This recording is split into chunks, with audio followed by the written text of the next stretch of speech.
सो hey guys, स्वागत है आप सभी लोग आज की इस नई वीडियो में। फाइनली आप लोगों के इतने सपोर्ट के कारण आज मेरे पास 23 सब्सक्राइबर हो चुके हैं। जिसकी मेरे को घंटा उम्मीद नहीं थी, जो कि सिर्फ व्हाट्सएप पे मेरे 40 से ज़्यादा व्यूज़ एक स्टोरी पे आ जाते हैं। इसको छोड़ करके मैंने इंस्टाग्राम, फेसबुक हर जगह वायरल करने की कोशिश की, पर घड़ी फर्क नहीं पड़ा, सिर्फ 23 सब्सक्राइब हुए। बट कोई बात नहीं, हम यहाँ हार नहीं मानेंगे। हम और भी वीडियो बनाएंगे, फिर और भी बनाएंगे, फिर और भी बनाएंगे। जब तक नहीं बढ़ेंगे सब्सक्राइबर तब तक बनाते रहेंगे, लेकिन बनाते रहेंगे, ठीक है। क्योंकि जिन्होंने सब्सक्राइब किया वो दोस्त है, और जिन्होंने नहीं किया वो मादरचोद। नहीं नहीं, मेरा ही बिल्कुल मतलब था। मेरा मतलब है वो भी दोस्ती हैं, वो भी दोस्ती, मे भी उनका इंटरेस्ट किसी और चीज़ को देखने में हो, है ना। तो खैर छोड़िए, आज की वीडियो स्टार्ट करते हैं। आज की वीडियो बड़ी इंटरेस्टिंग होने वाली है, क्योंकि आज मैं आप लोगों के लिए ले करके आया हूँ।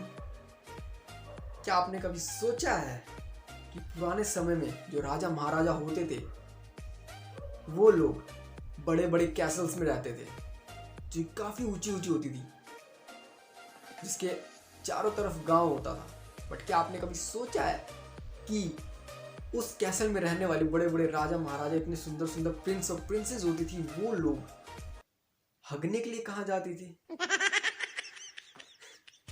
कभी नहीं सोचा ना? तुम्हारा भाई सोच के आया यार। वाओ, ये चीज तो आज तक किसी राइटर और डायरेक्टर ने भी नहीं सोची होगी। थैंक यू जी। हाँ, और दूसरी चीज, क्या आपको पता है कि जब पहली बार दो लड़कियों ने शॉर्ट्स पहनकर रोड पर उतरी तो क्या बवाल हुआ? सुन करके होश उड़ जाएंगे।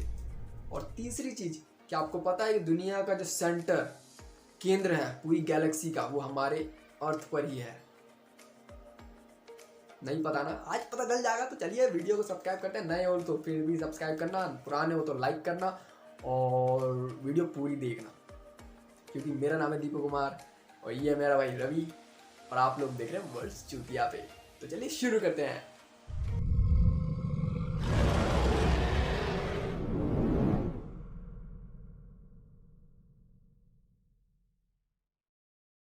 अब इनसे मिले। इनका नाम है जेम्स हैरिसन। एक्चुअली जब ये 13 साल के थे तब इनको 13 लीटर खून की बहुत ज़रूरत पड़ी, तो इनको किसी ने डोनेट किया। और तब इन्होंने वादा किया कि जब किसी और को भी खून की ज़रूरत होगी तो ये भी डोनेट करके उसकी मदद ज़रूर करेंगे। फिर जब ये 18 साल के हुए तो इन्होंने निश्चित किया कि अब मेरे को खून डोनेट करना चाहिए। तो जब ये डोनेट करने गए खून, तो डोनेट करने से पहले एक छोटा सा टेस्ट होता है आपके ब्लड का, ताकि अगर आपको कोई बीमारी है तो जिसको आप डोनेट कर रहे हैं उसको ये बीमारी ना हो। बट जब उनका ये ब्लड टेस्ट हुआ तो उनके खून में एक दुर्लभ तरह का एंटीजन मिला, जो कि रीसिस एक बीमारी होती है प्रेग्नेंट लेडीज को, जिसके कारण उनके बच्चे मर जाते हैं। उस बीमारी का एक क्योर निकला, मतलब दवाई, जिसने अब तक 2.4 मिलियन बच्चों की जान बचाई है ना? कमाल की बात। और अब तक ये बंदा 1000 से भी ज़्यादा बार अपना ब्लड डोनेट कर चुका है। नेचर भी अपने आप में एक मिस्ट्री है। कभी किसी चमगादड़ से लाखों लोगों की जान ले लेता है, तो कभी किसी इंसान की बीमारी से लाखों लोगों की जानें बचा लेता है। अब बात करते हैं उस घटना की जब 1937 में दो लड़कियां कनाडा के एक टोरंटो जगह पर शॉर्ट्स पहनकर रोड पर निकली। तो सबसे पहली बात, उन्हें जो मेल अट्रैक्शन मिला, सबसे ज़्यादा लड़कों ने घूरा। इवन दूर से भी कोई लड़का जा रहा था तो उसकी नज़र ज़रूर पड़ती थी इन लड़कियों पे। इतना ज़्यादा मेल अट्रैक्शन मिला कि उसी चौराहे पर जहाँ से गुजर रही थी वहाँ पर एक कार एक्सीडेंट भी हो गया इन लड़कियों को देखने के चक्कर में, क्योंकि ऊपर से होती है वो गोरी। दूसरी चीज़, शॉर्ट्स में इवन कितने लड़कों का तो सपना होगा यार। कोई अगर सिंगल लड़का है, बचपन से ही गवर्नमेंट स्कूल बॉय में पढ़ रहा है, ट्यूशन में भी लड़कियां नहीं है, आज तक बंदी नहीं बनी, उन लोगों का तो सपना होगा यार आधी नंगी लड़कियां देखना, वो भी रोड पे। Wow, you has just express your thought. हम मालूम है तेरे बाप को मत सिखा, चल। तेरी तरह मैं ब्रेजर्स का फैन नहीं हूँ, ठीक है ना? तेरी तरह मैं ब्रेजर्स का फैन नहीं हूँ, ठीक है ना? और तब से लेकर अब तक ये चलन बन गया कि अगर आपकी शादी नहीं हो रही, शॉर्ट्स पहनिए, सेटिंग नहीं है, शॉर्ट्स पहनिए, बॉयफ्रेंड नहीं है, शॉर्ट्स पहनिए, थोबड़ा गंदा है, शॉर्ट्स पहनिए। तब से लेकर अब तक सिर्फ शॉर्ट्स ही पहनते आ रही हैं लड़कियां शहरों की।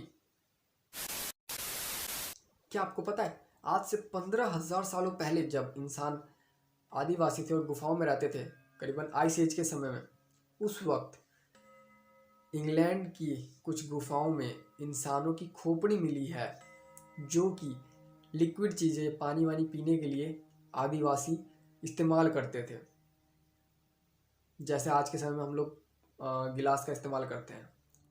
अगोरिज्म is a best example. Exactly कह सकते हो, Aghori is the best example. और अब बात करते हैं कि पुराने समय में जो बड़े बड़े राजा महाराजा होते थे, बड़े बड़े कैसल्स में रहते थे, जिनकी एक ऑर्डर पे सामने वाले की मुंडी अलग हो जाती थी। और अगर कोई चीज़ ऑर्डर कर दिया तो भले कितनी भी दूर हो, दूसरे राज्य में, वहाँ से वो चीज़ उनके कमरे तक आती थी। वो अपनी पर्सनल प्रॉब्लम्स के लिए हगने मूतने के लिए कहाँ जाते थे? क्योंकि गांव के नागरिक तो खेतों में जा सकते हैं, लेकिन बड़े बड़े राजा महाराजा जिनकी इतनी इज्जत और शान है, वो खेतों में जाते थोड़े अजीब से लगेंगे। तो मैंने ये दिमाग में दौड़ाया कि आज तक किसी मूवी में दिखाया नहीं गया कि वो लोग हगने के लिए कहाँ जाते थे। मैंने सोचा, मुझे फिर इसका जवाब भी मिला, मैंने रिसर्च की तो एक्चुअली उसे मेडविल टॉयलेट कहते हैं। एक्चुअली ये उन लोगों का जो राजा रानियों का जो बेडरूम होता था, उन्हीं के जस्ट बगल में एक छोटा सा कैबिन होता था बाहर की साइड निकला हुआ, जहाँ पर मतलब जैसे ट्रेन में देखा होगा ना आपने, एक छोटा सा गड्ढा होता है जिसमें आप फ्रेश होने जाओगे तो वो सीधा पटरी पे निकलता है, बिल्कुल उसी तरीके का था। वहाँ पर अगर आप फ्रेश होगे तो सीधा ज़मीन पे गिरेगा और वहाँ पर इकट्ठा होते रहेगा। और मतलब कुछ दासी फिक्स कर दिए थे जो कि टाइम टू टाइम वहाँ आकर के क्लीन करते रहेंगे।